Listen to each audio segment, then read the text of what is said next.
జీవనోపాధి పొందుతున్న పంట పొలాల్లో నుంచి వెళ్తున్న వలిగొండ భద్రాచలం జాతీయ రహదారి అలైన్మెంట్ మార్చాలంటూ సర్వే అధికారులను అడ్డుకొని రహదారిపై భూ నిర్వాసిత గిరిజన రైతులు రాస్తారోకో నిర్వహించిన సంఘటన మహబూబాబాద్ జిల్లా కేంద్రంలోని సాలార్ తండాలో చోటు చేసుకుంది.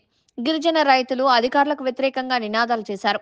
జాతీయ రహదారి నిర్మాణానికి రెవెన్యూ అధికారులు పోలీసు బలగాలతో సర్వే చేసేందుకు సాలార్ తండాకు రాగా విషయం తెలుసుకున్న గిరిజన రైతులు అక్కడికి చేరుకుని బలవంతంగా మా భూములు లాక్కోవద్దంటూ సర్వేను అడ్డుకుని రహదారిపై రాస్తారోకోతో ఆందోళన చేపట్టారు. దీంతో రహదారిపై ఇరువైపులా వాహనాలు నిలిచిపోయాయి, రాకపోకలు స్తంభించాయి. 3 గంటల పాటు సర్వే నిర్వహించే అధికారులు వేచి చూశారు. ఈ సందర్భంగా పలువురు గిరిజన రైతులు మాట్లాడుతూ outer ring road city municipality పరిధి నుంచి 5 కిలోమీటర్ల దూరం నుంచి అంతకుముందు సర్వే చేసిండ్రు. అనిల్ గుప్తా వెంచర్ కా నుంచి నాగులపుట్ట బేతోల్ రజలపేట దగ్గర కా నుంచి వచ్చింది. కానీ వీళ్ళు కావాలనే పెద్దోళ్ళు అందరు కలిసి కావాలని రోడ్డును మార్పిడి చేయడం జరిగింది.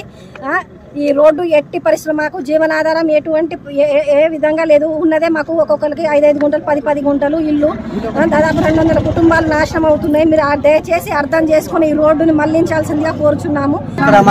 దాదాపు 100 మంది రైతులకు పొట్టలు కొట్టి నేషనల్ హైవే తండా మధ్య నుంచి తీయడం అది పద్ధతి కాదు. అది కాకపోతే ఇంతకుముందు 2 సార్లు చేసిరు, అక్కడ అవతల చేసి అవతల చాలా తండా మధ్య నుంచి తీయడం అది మాకు చాలా బాగా. ఇక్కడ 100 కుటుంబాలు రోడ్ల పాలై సావడానికైనా సిద్ధం ఉన్నారు. కానీ ఆ రోడ్డు ఖచ్చితంగా అవతలికే మార్చాలి చేస్తారు. కాబట్టి కలెక్టర్ కూడా మాకు ఏం చేసినా ఆయన కూడా రెస్పాన్స్ కూడా ఏమి ఇస్తారు. ఇప్పుడు వచ్చి దౌర్జన్యంగా పోలీస్ పడాతో రెవెన్యూ అధికారులు వచ్చి ఈ సర్వే తీసుకొచ్చి అనవసరంగా మాకు గెట్టుబాలు చేసి నెట్టెత్తారు. కాబట్టి మాకు దయచూసి మీరు ఈ ప్రభుత్వమైన మాకు న్యాయం చేసి